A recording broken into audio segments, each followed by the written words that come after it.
Hey folks, welcome to another episode of the Security Table. This is Chris Romeo, and I am, as always, pleased to be joined by my friends Izar Tarandosh and Matt Coles as we sit and ruminate around the security table. Well, this is kind of a momentous occasion for us. We have our first ever guest. And no, it's not because this is the first time someone actually agreed after many efforts we made to try and begging and asking and pleading. No. We're super excited to have Allie O'Leary with us, who I'll let Allie tell you what she's what kind of her expertise and everything is. Yes, hi. Thank you for having me. I'm very excited. So I work in privacy compliance for a consumer electronics company, and it's my responsibility to ensure the company is in compliance with global privacy laws. So we have a global privacy program, and we've got a small team that works for me. And I'm also a data protection officer, which I don't know if you guys are familiar with that role, but a lot of privacy regulations require that role, which in a nutshell is someone who's supposed to remain independent and always be thinking about the individuals whose data you're collecting, employees, consumers, whatever it is, to make sure that you're honoring their rights and their freedoms. So you get to kind of remain an independent person that gets to kind of poke at what folks are doing and see if it's actually the right thing on behalf of those folks. So that's what I am. And then I've been in this role for about 5-ish years now, but prior to that, I did a brief stint in security.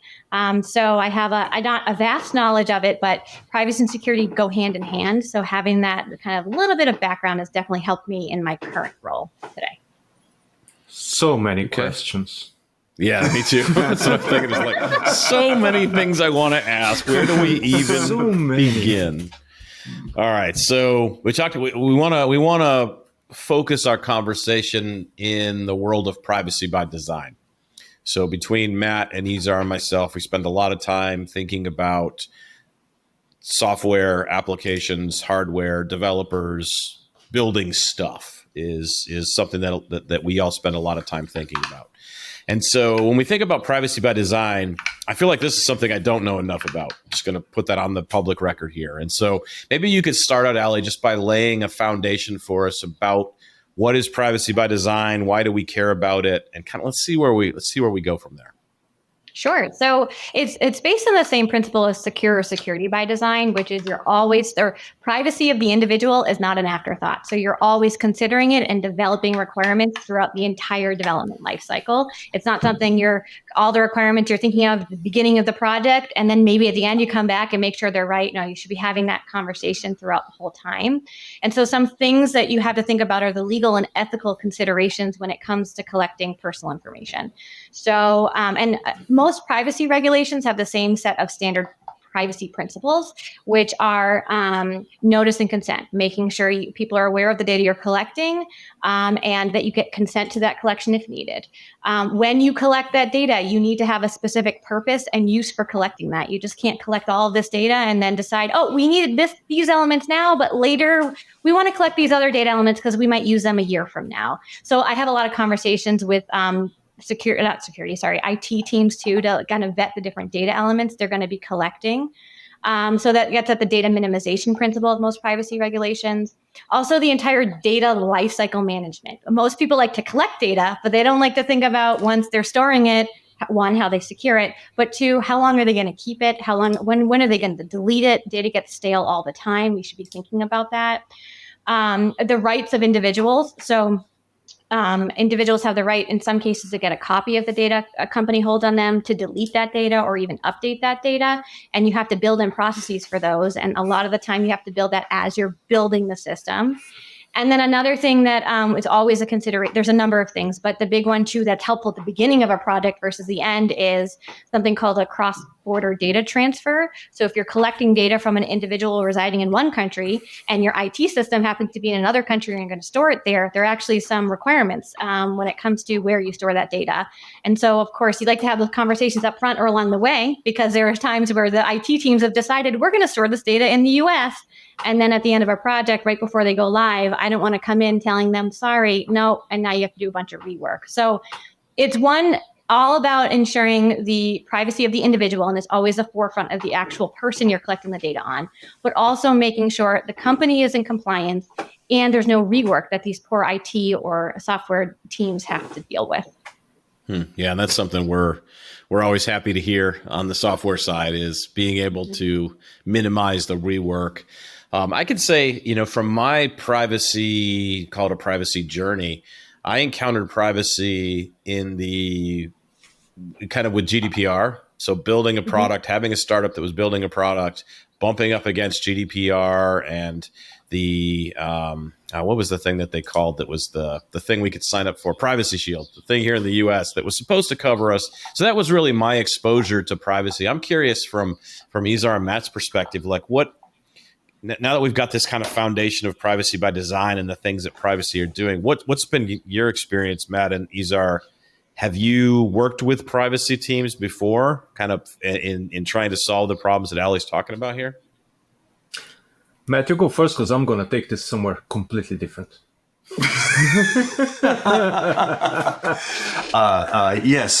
So first off, I'll level set that Ali and I have worked at the same consumer electronics company, and so I do have some experience with working with my peers and partners in privacy.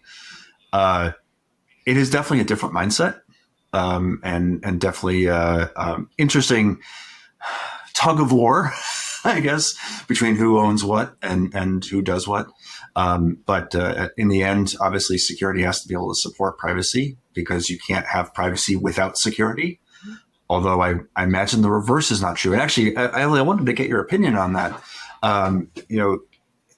You definitely, I think you cannot have privacy without security. But can you have security without privacy?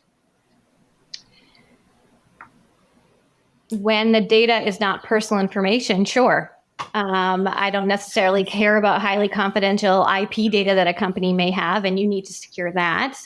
But if you guys are securing personal information, you can't not have privacy rules associated with it. Is that it's like I view it as a Venn diagram, right? Security is very focused on the requirements associated with the very important data that a company or whatever has. Privacy is focused on a narrow set of that data, personal information, but we're more focused on, like I said, those legal and ethical considerations with use, collection, storage, the whole data lifecycle. And so really the Venn diagram is the security of that personal information. And that's how I view it, at least. So okay. Let me just, before Izar goes, and he's going to take us in a different direction, but I have a similar direction, but I think this is could be a bit of a controversial question. So that's why I'm going to throw it out on the security table, because that's what we do here, is throw controversial things out and see what happens here. Why is security and privacy two different functions then inside of a company? Why are these things not combined together? Why don't we have a single group that serves both of these purposes together? That's a valid question. Yeah, and I will say, most companies' privacy is new. And most companies, it was the GDPR that forced companies to stand up a function. So what I will say, a lot of folks I've talked to, privacy ends up being in the legal function, just because you have to work so closely with attorneys to interpret the laws. And it's just a de facto, let's throw them in this organization. Other cases, it ends up being folded under a security team and a GRC function as well. I don't think unless you're like the big players like Microsoft, I don't think one company has really figured out the best way to do it. And I would argue too, the same problem exists with data governance and like the teams that are responsible for ownership of data flow diagrams. All three of the security, privacy, and data governance all kind of fit together. And I don't know if there's no one right answer, I don't think. I personally have never experienced any fighting, though, with security, and that where we've had to go to our different management streams and we've had to fight over something. We've always worked things out. So I'd be interested if you guys have other experiences in that regard.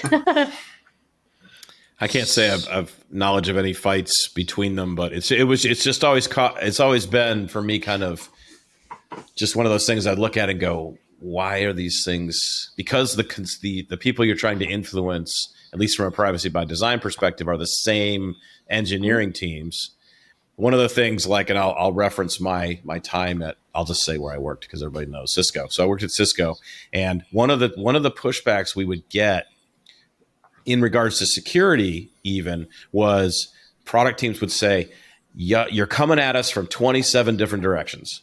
You got to get your story together. Come at us from one angle. We want to do the things you're preaching and prescribing for us. We think they're a good idea, but you're sending 27 different streams at us simultaneously, and we have to dedicate individuals just to manage all of the noise coming from you.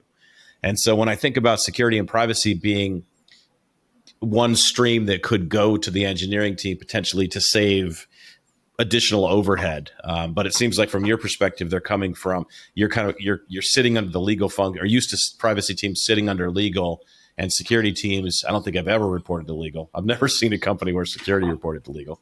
Actually, the company I work for now, our security team is under legal. So it turns out that if I wait enough, I don't even have to take things to another different direction because somebody else is going to bring it around.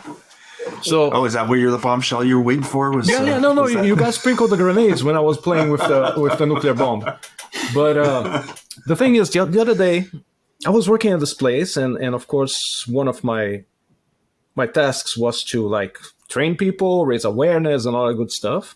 And one of our engineers caught me at lunchtime and told me that his manager had turned to him. The guy had been doing a governance and stuff like that.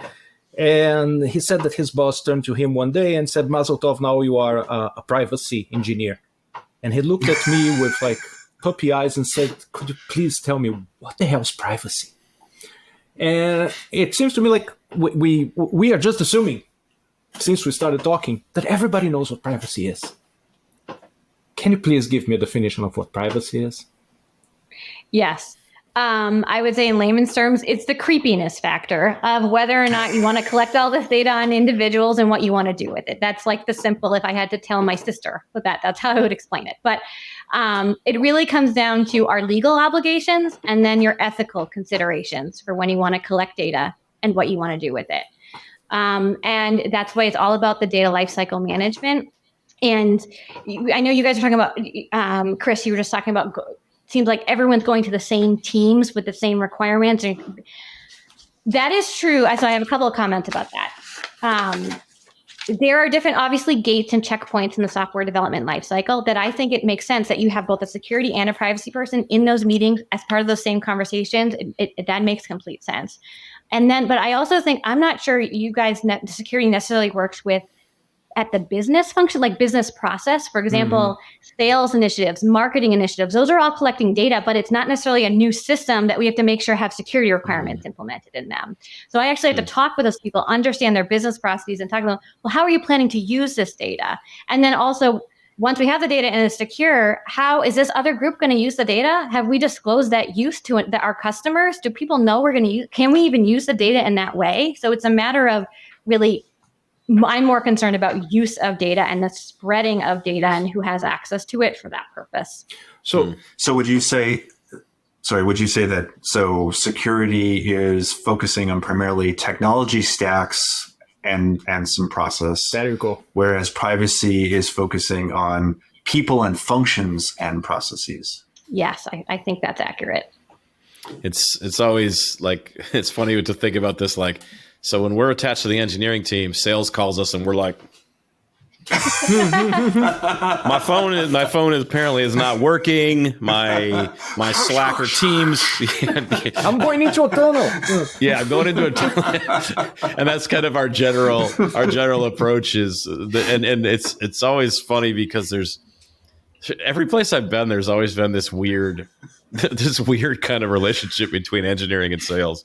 And I don't even know why it always exists. I don't know why people are always like, oh, it's sales, come on, we don't want to talk to them. But it sounds like from the privacy perspective, you're thinking about all the things that salespeople are typing into their BlackBerries. Yes, I said they're BlackBerries, and storing somewhere into some data source somewhere. And so, yeah, it's an interesting perspective. And Allie, that's one that I've never thought of. And I never realized and thought about, oh, wait, you have more than just the software pipelines and source control systems contents to worry about. You have all the things that salespeople are doing along the way. So now that I know that privacy is basically the creepiness factor of data, my next question is, Chris said, can there be privacy without security or security without privacy? I asked that question. You asked that. But that's okay. Sorry. And now I am going to scope that down. as we know, security likes to say that we have these like top values that we try to work with: CIA, confidentiality, integrity, and availability. And I want to focus on confidentiality. Can you have privacy without confidentiality and confidentiality without privacy? How do the two values link? Do you see them in the same level today, meaning now we have CIAP, or is P still growing up? P is silent. P silent. So it's interesting because obviously, if you hold personal information about consumers, employees, whatever it is, you need to keep that confidential. And there are rules around how you protect that and keep that. But there are other scenarios in the privacy world where companies may want to scrape publicly available data out there that might not actually be confidential data. And so, and you scrape that possibly and there are privacy considerations around scraping data anyways, but you may want to use that for marketing initiatives or to segment and profile people and things like that. So once you bring it in-house and now you're kind of tying it to individuals, then it becomes confidential. So I think it's still part of that confidential umbrella. I would love for a silent P. Obviously, I'm always advocating for privacy and learning more people to learn about it, but I think it ultimately does fall under the confidentiality. Well, can we extend that question actually a bit then also with let's not leave out I and A in those conversations. So if confidentiality evolves as you go from just simply data to now data that is scoped within privacy, what about integrity and availability? If I recall, there's something around loss of data that you hold on a user. Is that really a privacy problem, or is that really a security problem still? Both, because if you lose data, then you're at a risk of having significant breach, and breach is very specifically defined within regulations and has obligations. You have to report to regulators within a certain time period. You may have to notify the people who have their data has been lost. So it's hand in hand, but there are so many more legal obligations that don't lose the data. That's what I would say. It gives me heart palpitations just talking about it. Well, losing a data from a data breach though is arguably confidentiality, not availability. Still, right? If somebody else steals the data, you violated confidentiality. Okay. If a company has data on a person and they delete it by accidents, it's availability, correct? Yes. And I mean, now, you'd have to think about Sorry. go ahead. No, I didn't want to cut you off. You finish your thoughts. You'd have to think about this is what we do here. the significant effects of losing that data to the individual. So, for example, you are a healthcare company who has now just wiped out all of my medical records. That's going to have a significant impact on me and my ability to get services. But if you have accidentally wiped out my Twitter account, it's not that big of a deal. I can recreate the account again. So I think it more becomes a risk-based factor. And well, you might argue differently. Maybe not Twitter. Can't get that blue check mark back, So I think it comes down to a risk-based decision about the type of data you have and whether or not it's available or not. There are other arguments, right? So you have certain rights. I mentioned earlier, we can get a copy of your data, to delete your data, update your data. If you don't give me the ability to get a copy of my data because you've wiped it out, sure, you could have some legal implications there too. So you're right. All three, the CIA, they all apply. Integrity too. The data has to be accurate, and based on what you know about me, it should be accurate, and there should be good quality data. Yes. So I'm going to ask. I need to ask the question here because it was initially confusing, and then it was just a point of interest. When we talk about personal data, and maybe thinking about GDPR and the various other schemes that are now popping up over the place, every state seems to be coming out with their own. Seriously, are email addresses really personal? Yeah. Good point. So from a legal perspective, the answer is yes. I know you're saying like everyone's email address is out there in the wild. That's probably where you're going from all of this. But if you were to look at it, it's also what we use almost universally for all authentication systems. Yeah. Mm-hmm. Plus, the schemes are well known. Like you always know that it's name dot whatever at whatever. But you're tying that email address to a lot of other data that you have on this individual. And the moment you take that one identifiable piece of information and tie it to all that other information, it all becomes personal data. And then it just comes down to all the requirements under breach notification laws that basically say if you have email address plus X, Y, and Z, now you need to notify. So it's definitely personal information from my perspective. Let's not forget real quick. There are a number of email addresses people created like at Gmail that are super embarrassing when they're adults. And so we want to make sure those are, super private and that those are protected because, I'm trying to think of one. What we want to be private here is the relationship, not the identifier itself. Like the string itself doesn't mean much. What means is the relationship between that string and the rest of the data or the person. So it's not like the email itself, by string bytes stored, has some special value of privacy. Or you just mentioned something that I just happened to scan Linden because Ali, we're all good friends with Kim Vutz. Linkability is. Yes! I think that's what you just described. I was like, I think Izar just used something from Linden because I was just looking at it a second ago. So Ali, what like? Give us a little more context on linkability, like in Izar's example here. It's the connectivity to the person that we're most concerned about, not the string of bytes and values. Yes, it all comes down to identifiability. If you are able to individually identify a person through the data, then yes. And that's why you'll see there's always going to be, this is where privacy fights with development teams, where you have direct identifiers and indirect identifiers. So direct name, email address, things like that. And then indirect identifiers like IP address, other things. There's a big argument in the world about whether or not cookies are personal information. But because it can all be tied and directly connected to one another, and you can make observations and you can either profile people based on that data or understand their browsing habits and all sorts of things like that. It's all personal information that could either feel invasive, like you're monitoring them, like you're making automated decisions about things that they've done. So linkability and identifiability as well. So this is where the conflict, I think, comes in between security and privacy, right? So let's take authentication as an example, right? If we're going to use email addresses as the source of identity for a system, so you're going to use your username is your email address. In security, we're going to ask you that obviously we want to protect the interface that we use for authentication so that credentials can't be stolen, but we're going to want to make that association between a username and a credential and a username and their set of roles. And we're going to log any attempt at authentication by writing who tried to do what, which means writing their username to the log. Now all of that becomes in scope from a privacy standpoint, but we can't not do that, right? We can't not collect that data because if we don't collect that data, we lose all the security capabilities. But by doing so, we now have legal implications. So here's what I like to say about that.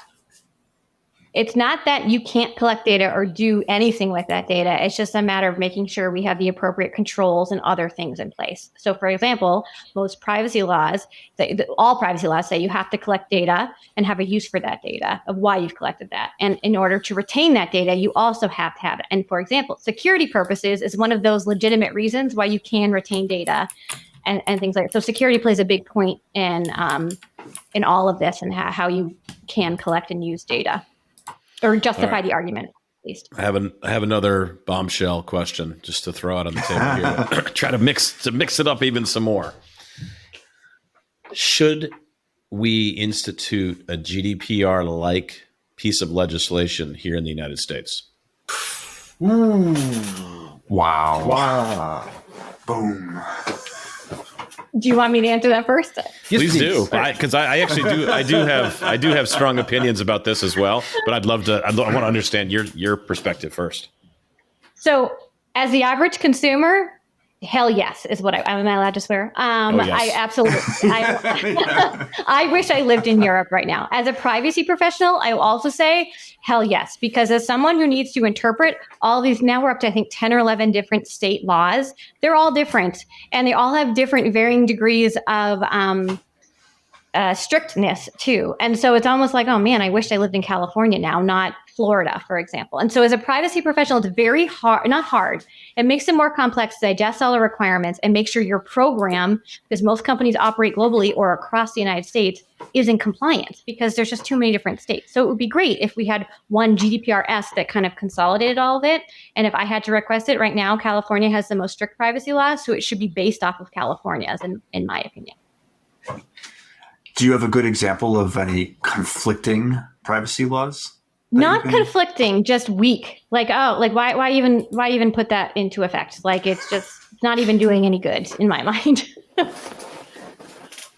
So Izar, what's your take? Do you think we should have a GDPR for the US, like a version of a like version that we have across all 50 states? What could possibly go wrong? All 50 states and the District of Columbia, yes. Sorry. Or Puerto Rico. Or now we have to start litigating every single new piece of data that we want to collect and store and save and protect and use and whatnot. And as we know, everybody around here loves the litigation. So yeah, do we want that added? Or do we want to do the right thing because it's the right thing to do? Why would we ever want to do that? Because we don't want the creepiness. we don't want to be creepy. We don't want to be creepy. Now, where's this all going to go? So first off, I'm right off the top of my head, I'm thinking every credential data breach, every credential theft is a privacy violation. Large language models and other things are just going to make this infinitely worse. Having inconsistency of regulation across just the United States is very, very bad in these cases. Good point. Especially when we talk about cross-geographical data transfers. Maybe the question isn't, do we need a US GDPR, but do we need a global GDPR? And I'm using GDPR as a placeholder for a privacy regulation. How do you get global PR? How do you get global anything though? Like ISO. ISO. Come on, ISO. For a second, I thought that he was going to say that he was using global as a placeholder. Well, I want to leave Rome for Mars and the moon, right? So I mean, Elon's going to take us there. So, but I mean, the International Space Station. ISO is a standard. Like, give me an example of where ISO's done anything on a global scale that was super positive that I'm going to get excited about here. Oh, ISO 27001. Positive. No, you didn't hear the rest of the question. I said that I'm going to get excited about, like, I mean, what is ISO 27001 really done for the world? It's only created the underpinning for the entire information security space. Why do I feel like I'm in a scene of Monty Python's Life of Brian?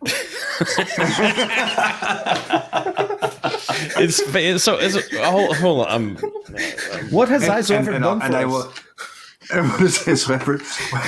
What is it's the underpinnings of the information security. Everything refers to ISO, right? So Everything. ISO is the Uber standard. Everything what? Everything what? I don't refer to ISO. If you look that is a false statement. You don't refer to ISO. You don't refer to ISO directly, but presumably you use things like NIST 800-53. No, because I'm not a federal government. I don't provide services to the federal government. I have to be honest here. I get fascinated every time that Matt starts claiming ISO numbers. I have no idea if they're right or wrong, but it's amazing the number of numbers that he knows of ISO documents. Like, it floors me every time. Okay, so I will go out on a limb and suggest that certainly ISO 27000 series provides a common base for a lot of the things that we refer and rely on today, even if we're not using ISO directly as a reference. But what teeth does it have though? Like what? Like I can create an ISO standard and I can get a bunch of people to agree. We can have a meeting and we can make a standard. I can't make it there's no enforceability to it though. Well, so there are complaints. There obviously are complaints. People love taking other people's money, right? So there are complaints regimes. Be careful. Go ahead. What? It was a joke. I was a joke. So obviously not obviously. There are some ISO standards that have no teeth. I'll give you an example. ISO 27034. It's in the 27000 series. Is that it's information application security related. The SDL Yes, one? which, SDL. Which is basically entirely, you should have a standard and you should follow that standard, but we're not going to measure you on the following of said standard. So there are ISO documents that provide references, and then there are ISO documents that provide measurable compliance-based things. Now, what makes people want to measure against them is other regulations and other requirements and other standards that say measure against X, right? So 27001, for instance, is sort of the superset of controls and processes for managing information security management systems. There are various regulations across the world that then refer to ISO 27000 series as the reference point, and not just 27000, 27001. So if you look at NIST 800-53, for instance, as a set of controls, those controls implement or implementations of things that are found in 27001. And if you look at many of the other standards as well that we refer to, the cybersecurity framework, for instance, the SSDF, those all, COBIT and other things all have relations to ISO standards. Okay, I want to go back. I want to bring Allie back to the conversation because we kind of went off on a bit of a rant here. I can add. If you had just taken my statement as is, you would have been. I still don't agree with where you landed, but I'm just being. I want to be polite to our guest, and I want to try to answer this question about how, like, could we make it a global standard for privacy? Because I'm not opposed to it. I just don't think ISO would do that. I don't think it would get us there. That's a whole. We can continue arguing that for the next 10 years, but. Allie, from your perspective, how would we do this on a global scale? Like, could we do this on a global scale? I think the simple answer is no. And it comes down to other countries not trusting the US. So I was talking earlier about the data transfer and the worry is that if we transfer data to the United States, do current US laws allow the government to get access to that data under FISA orders and other things like that. And so that's why people are nervous to send their data of European citizens, China citizens, and have it stored in the US. So that is, for example, right now I'm working to get in compliance with the China privacy law, and we basically have to justify to the Chinese government why we're allowed and the data is okay to be stored in the US, for example. So I just think China would never get on board with the same requirements around data that the US would have. So I don't think it's practical. And then before, I don't want to lose the thought I had when Matt was bringing up ISO, what I will say is if a company has an ISO certified or a security program based on ISO or another industry leader, and ISO, I will say, is the industry leader globally, and a regulator is inquiring because you've received a complaint or you have an issue, and you say, we're ISO certified, they kind of walk away. They're like, oh, great. That meets the adequate security safeguards of our law, which is very basic. And so I would argue ISO is actually valuable from that perspective in terms of the argument, if you had to. But now comes the question. Okay, so before we go doing global policies and global policing, is privacy a global value? So what they decide that it's private data in China and here, is that the same data?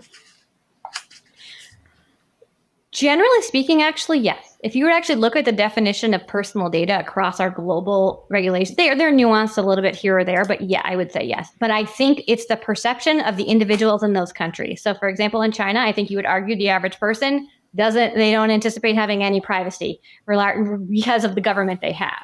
In Europe, though, they're very much, oh yes, and thank you GDPR, because you're now forcing international companies to honor our respect. And then in the US, people are like, we just assume everyone has our data. It's fine. Not a big deal. So it varies. Was just me. Oh, okay. But that's why I do have difficult conversations, for example, with our marketing teams, because it's the mindset of where you work. In marketing, they want all of the data because they want to be able to profile and get everything. And in their mind, because they market, they know other people have all their data, and so it's not a concern. But I think it's the same probably in security, right? You innately assume a platform is insecure. So you are cautious not to put your data in there or use it until you've done some due diligence. So I just think it's a mindset of how you what data you value of your own. It's a personal mindset influenced by maybe what you do for work, or if you've been breached before, or things like that. And it definitely varies by country or region. Yeah. Yes. That's See? a word of our She sponsor. agrees. Let me translate. Hold on, real quick. The dog just said ISO is not the answer. Actually, on that point, I just looked it up. ISO 27701 is the privacy management standard. And 3/4. Privacy information management standard. So, Annie, I have a question for you, and this is going to be a bit strange because perhaps another word from our sponsors. Is it data? I hear a dog. Okay, so anyway, my experience with privacy lately has been that at some point somebody woke up and said, hey, we need a privacy effort and whatnot. And as you said, marketing loves collecting data and have been collecting all the data for all the time. And it's all over the company. Nobody knows who owns, nobody knows where it's stored, nobody knows systems, all that stuff. So we decided that we needed to look into a system that would let us take some control of data. And of course, we saw the different options out there. Many of them had agents and things that went into your cloud environment, started going through your database and what these and all that. And at some point, they stopped moving their hands in the air like I'm doing right now very fast and say somebody has to go and tag the data. So from your experience, what are the solutions out there that people could, without vendor names, what are the approaches for that kind of challenge? It's funny. I was participating in another kind of like a privacy forum where the same question was raised, and we were in fact talking about vendors. And it was a smattering of smaller companies and bigger companies participating in the conversation. And the answer is no one company has figured it out. They are either doing it all manual, or they have a hodgepodge of this vendor, and this vendor, because no one vendor does it all for them. And even still, there's no thing called automation. You still have to have a human looking at stuff, tagging things, validating things, making sure there aren't any false positives. So unfortunately, it's really good marketing, I think, on the vendor side. And then when you actually get the tool, it's still too new, I think. I think data governance tools in general are still too new in the industry.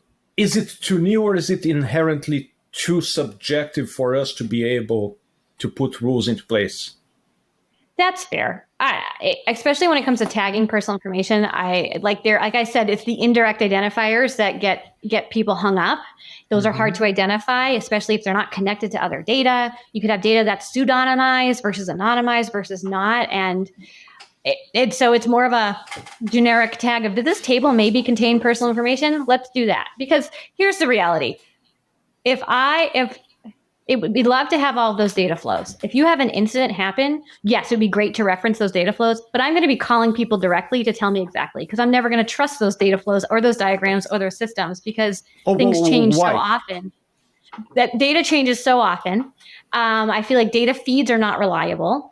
Ownership of the data changes, and new systems are added that are never actually incorporated into those systems. It's just, you have to be really confident.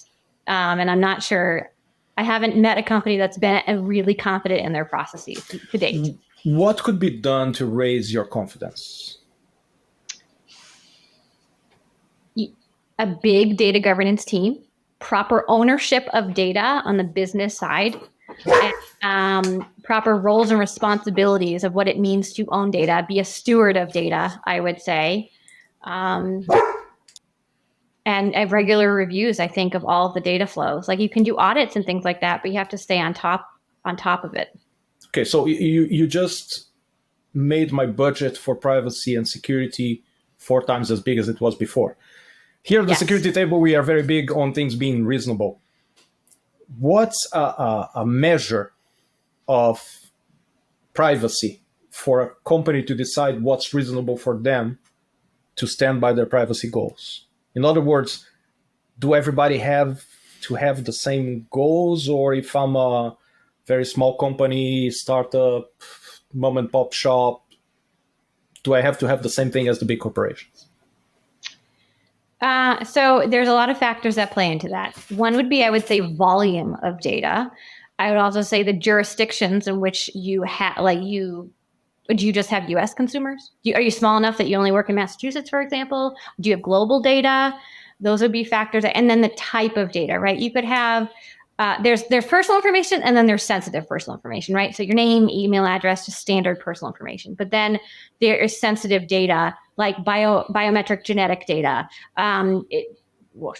Social security numbers, things like that, trade union membership. There are actual data elements that are more sensitive, medical data. So if you are processing that data, definitely you need to invest more in because your risk level is too high. Also, if you are processing data of what's considered vulnerable population, so children, elderly, things like that, you would have a bigger risk profile, and therefore I would think you would want to invest more in privacy and security for those. So volume of data, type of data, like individuals of which you're collecting, type of data, and your jurisdiction, I think. Okay. Why does trade union... Before we go there, sorry. No, actually, Matt, you go for it. So why does trade union data, why is that private? It's a sensitive topic in Europe. I will say I will speak out of term if I don't actually know the answer off the top of my head. It's very simple. Political affiliations, religious affiliation, all of that is also, it probably comes down to profiling and then also making sure you're not making automated decision making on a lot of those things. This is a bad example, but making sure you're not hiring an employee because of a certain religion they have, things like that. There's a lot that kind of goes into those factors that I could give you more information after. So that was awesome because that leads me to my next question, the how-to question. The more we talk about this, the more it sounds to me like that person that came to me at lunch and said, now I'm a privacy engineer, was set up to fail, because it sounds to me that what you need is actually a lawyer. Because there is so much interpretation here. There's so much nuance. Who are the people who are doing privacy and who are the people who should be doing privacy? Yeah, that's a valid question. It's a hodgepodge. What I would say is I think it's probably a 50-50 split right now of folks like myself who came from security and went into privacy because these laws popped up and there were no bodies, or they were fascinated by it, or attorneys. It's a mixture. And so if you likely have a privacy compliance function that is led by an attorney. I am not an attorney, but or you, like myself, work directly with privacy and security related attorneys who help you interpret the law and come up with these justifications, arguments for regulators, help you balance the risk. So it doesn't have to be a lawyer. It's good it's a lawyer, but sometimes you don't want the lawyer because you want the person to be able to talk with Here's my other thing. I'm not a big fan of being within the legal department because when you join a call, people know you're from legal. People just shut down. They don't want to say things. They don't want to talk to you. It's not. Yeah. Guilty. And so here's what I like to tell people. And I like talking to lawyers. I don't know what you guys are talking about. That's why I like to say, I'm not a lawyer, guys. Please talk to me. And my argument, one of my big thoughts here is in any compliance role or a role where you have to give security requirements that people don't want to do. One of my big things is to actually build relationships with people, like literally let them know you have a job outside of this. You're not a family, friends outside of this. You're not a police officer. Like I like to, you can do things. It's just, there's a certain confine of what you can do. And even, I know people aren't in the office anymore, but I would like to just strike up a conversation with a person in the hallway or send them a funny meme over Teams, because then you build a relationship, you build trust, and they'll actually raise issues to you and talk to you about things and actually work through things, which is huge. And then when you have to ask them to do something that they don't want to do, they actually understand, oh, I know why I have to do this. It's actually not, she's actually trying to help us here, So I think that's the biggest part of the job. And I think if you're an attorney, I love attorneys. I work with them all day long. People just immediately kind of shut down. So yeah. I don't think the actual function would be an attorney. I know we're running short on time, but I want to ask this really important question, just related to, I think, where Israel was going with this. What can we as security professionals do to help? How can we as security consultants, advisors, experts, pros, whatever, and/or the security champion communities that we work with, what can we do to help facilitate or enable privacy and to facilitate those conversations or whatever? Yes, thank you. I would say learn the definition of personal information. Understand it. Understand if where you work, you guys have it in any of your systems. That would be key. It's similar like when I talk to architects too. If you become aware of any project or initiative that is going to touch this or change this system in any way, just be like, hey team, you might want to check with your privacy folks about this. Similarly, when we go through reviews, if we know someone's going to store data, we have pointers like, you're going to store it in the system, go make sure it's secure, work with your security team. So it's more of just a point them in the right direction. Because I think any colleagues in privacy would say we'd rather be notified than not. So, and then we will work with them as needed. I would say that. And also, if you're aware, the other thing I struggle with is getting in the right spot of the development lifecycle. So if you are aware of certain gates or things like that where it makes sense to bring in a privacy person, we'd more than happy to participate. So it's likely you guys, because security's been around for so long, it's likely you guys are already in the right conversations with the right people at the right point. They may just want to bring a friend in to listen and learn from there. So obviously we do a lot with threat modeling here. So, I mean, is that a good point where we should bring in privacy?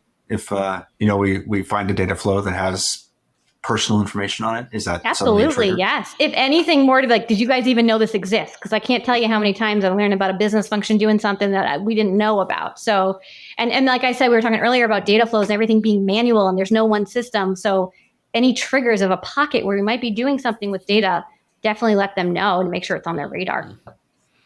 Yeah, that's excellent, Allie. Thank you for walking us through this conversation, and the fact that you're thinking about developer empathy from a privacy perspective. This is something we've been thinking about for the last number of years as well. And it's just a powerful way to connect with the people we're trying to influence. And so I love to hear that's kind of your perspective coming from the privacy side.